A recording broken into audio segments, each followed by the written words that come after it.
Night duty শেষ করে একটু ঘুরতে বের হয়েছিলাম, কারণ এই জায়গায় আমার ঘুরতে খুবই ভালো লাগে। কারণ এই জায়গাটা হচ্ছে খুবই শান্ত এবং নিরিবিলি। এখানে আমি প্রায় সময় ঘুরতে যাই, আর ঘুরতে গিয়ে দেখা হয়ে যায় কুইছা ধরা দুইজন লোকের সাথে। তাদেরকে আমি বললাম, ভাই আপনাদের কি ভিডিও করা যাবে?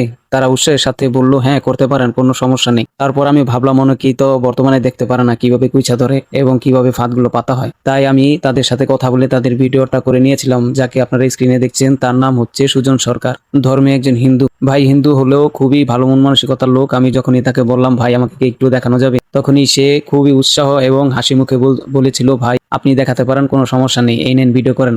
সে আমাকে ভালো করে তার বস্তাটা খুলে তারপর দেখাচ্ছিল। দেখেন কি সুন্দর কুইছাগুলো লড়তেছে। আসলে কুইছা খেলে কিন্তু শরীরের অনেক উপকার হয়। কুইছা খেলে শরীরের রক্ত বাড়ে এবং যাদের গ্যাজের সমস্যা আছে তাদের গ্যাজের সমস্যার জন্য অনেক বড় উপকারী ওষুধ হচ্ছে এই কুইছা। তারা দুজন একসাথে এসেছে, একসাথে মিলেমিশে ধরতেছিল, খুবই ভালো লাগছিল। সুজন ভাই আমাকে কুইছা বের করে দেখাচ্ছিলেন আর বলছিলেন, এই যে নেন ভাই, ভালো করে ভিডিও করেন, খুব সুন্দর করে ভিডিও করেন যাতে ভালো করে দেখা যায়। খুবই ভালো লাগছিল। আসলে খুবই আন্তরিক মন মানসিকতার লোক। কথা না বললেই বুঝতে পারতাম না যে এত ভালো মনের মানুষ। কে ভালো করে দেখিয়ে তারপর বস্তাটাকে মুখ বন্ধ করে পাশের জনের কাছে নিয়ে যায়। বস্তা একটা থাকাতে পাশের জন চায়ের মধ্যে যে কুইছাগুলো রেখেছিল সেই কুইছাগুলো আবার এই বস্তার মধ্যে ঢুকানো হচ্ছে। অনেকগুলো কুইছাই পেয়েছিল, খুবই ভালো লাগছিল।